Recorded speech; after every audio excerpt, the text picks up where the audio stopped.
Dominic Fisher. I'm a physiotherapist and currently working as a lecturer at the University of Plymouth, but still have some affiliation at Stellenbosch, which is why the material says that Stellenbosch University is in the United Kingdom. I can assure you that it's not in the United Kingdom. So I'm grateful for the opportunity to talk to you about my topic today, which is the quantifying and visualizing spinal posture alignment and movement in real life settings, and how we can leverage new technologies to our benefit in trying to visualize and trying to get an idea of spinal posture. So that is the sort of specifics of the topic, but more generally, this topic leads to a sort of a questioning about the idea of spinal posture generally, and how we consider that in the world of physiotherapy. So I'm not sure how many physios are in the room, but it's quite usual for the physiotherapist to do a posture analysis when a person presents with a spinal problem in the clinic. So the patient comes in and you have the subjective interview, and one of the first things you do is you try to do an evaluation of their posture, and it's when you think about what you're trying to do, it's quite an ambitious task, because you're trying to determine from the way that the person presents in front of you a way of deciphering all the interplay between these external forces of gravity, the internal forces, the moment with physiological responses like muscle activation or viscoelastic creep. So you try to do quite an ambitious thing, and so it's almost there's no wonder why sometimes you read these articles that state that there's very little causality or causal link between posture and spinal pain, because actually the way that we're trying to frame posture or look at posture, I think, is a bit limited. So however, it's still a common clinical exercise that we do in practice. We still look at posture, and we try to evaluate it, despite the difficult task that it actually is if you use those terms.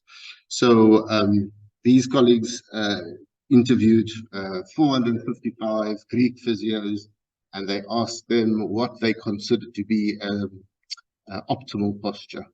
And they were given this was an online cross-sectional study. They were given images of different postures, and these physios had to choose which ones they thought they were optimal. So the mere fact that they were given these static images is actually, for me, the key thing, because you're asking someone to make a judgment on the spine, the position, the movement of the spine in relation to the person's clinical presentation based on that snapshot.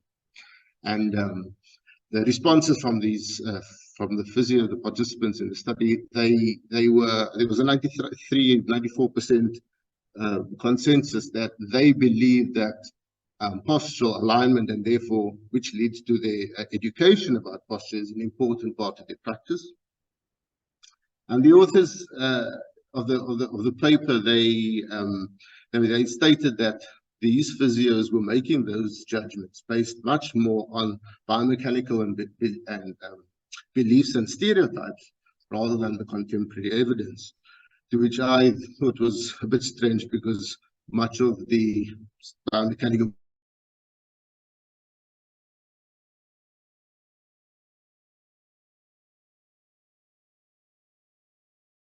that you're trying to do is to make an appraisal of this interplay between forces and physiological responses.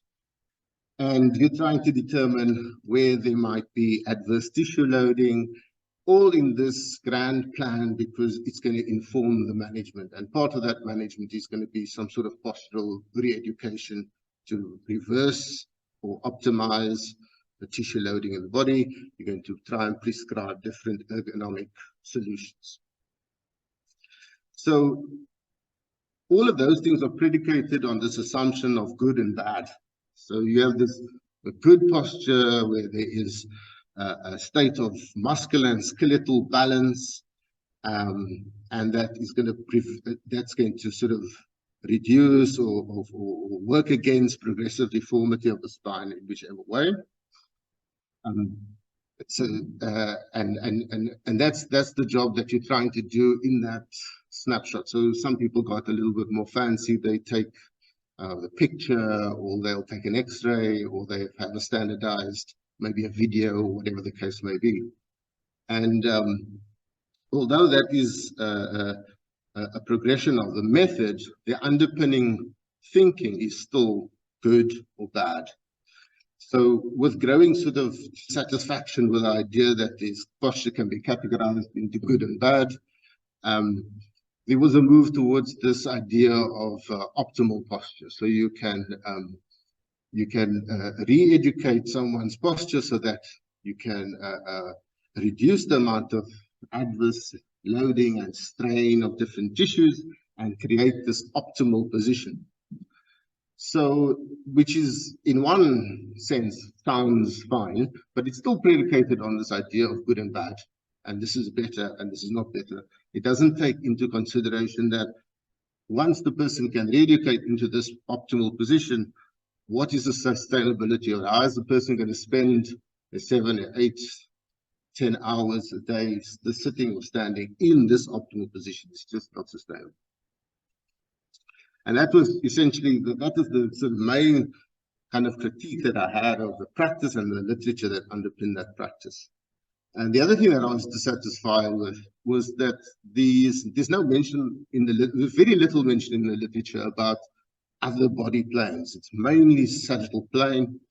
It's the head position on the neck in the sagittal plane. And there's no really consideration of the transverse plane and frontal plane, and sort of less of a critique was this idea that most posture studies and articles is about sitting posture. What about standing? What about transitioning between sitting and standing? How will we deal with all of this? We have much more people standing during work hours. We have to be considerate of that as well. So my idea was to then, my clinical practice was at the time was, before I went into academia, I was working in occupational health departments, and I was doing this very thing of judging someone's posture and then trying to prescribe on the basis of that. But I also knew that there are technologies that one can use to inform or to provide additional information.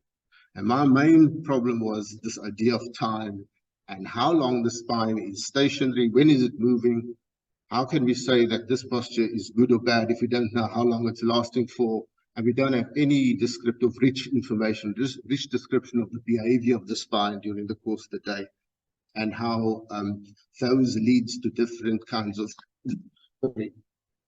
different loading of the tissues that we are trying to preserve and trying to optimize. So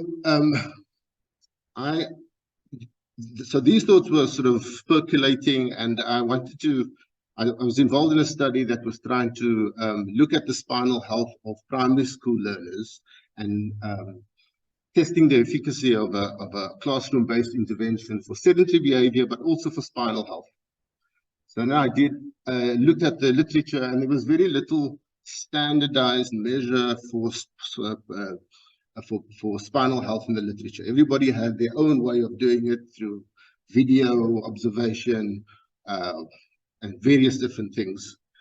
And I thought that it made it so difficult to compare the efficacy of different studies because everybody's using a different outcome measure. And also I thought that those outcome measures were not very, they hadn't have broad validity or across different contexts.